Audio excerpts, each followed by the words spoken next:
The Biden administration has a big plan to reduce homelessness. It follows a model that gets people into housing first, and then it works to address the reasons they became homeless in the first place.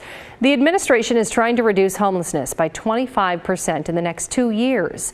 To give you some numbers here, right now, as of the last point-in-time count, which counts where people slept on one given night, there are more than 500,000 people who are homeless across the country.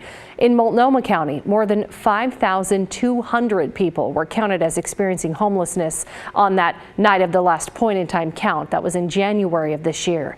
That's about 30% higher than it was before the pandemic. The actual number of people who are homeless, though, is likely much higher. That point-in-time count can really miss a lot of people who are homeless, including people who might be staying with friends or family at the time the count was done. The Biden administration put together a group of several different agencies that includes hundreds of people who have been homeless themselves. They're all going to work together on a federal strategic plan to end homelessness. The plan goes over the root causes of homelessness, including racist housing policies, lack of affordable housing, wage inequality, and lack of access to health care.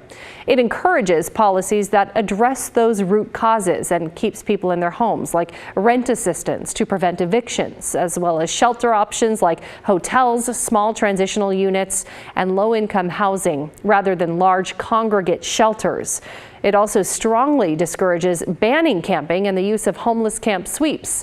The report states, as elected leaders respond, and not always in the most effective ways, some have resorted to clearing encampments without providing alternative housing options for the people living in them. Many communities have made it illegal for people to sit or sleep in public outdoor spaces, or have instituted public space design that make it impossible for people to lie down or even sit in those spaces.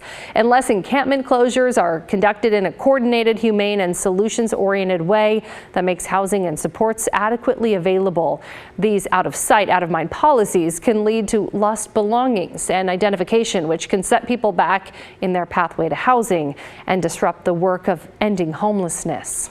Now, the president is encouraging state and local governments to use that federal strategic plan really as a blueprint to address homelessness in their communities. So Portland Mayor Ted Wheeler's plan to address homelessness includes a lot of the things the Biden plan discourages. So it bans camping. It would set up large congregate shelters for those who are homeless.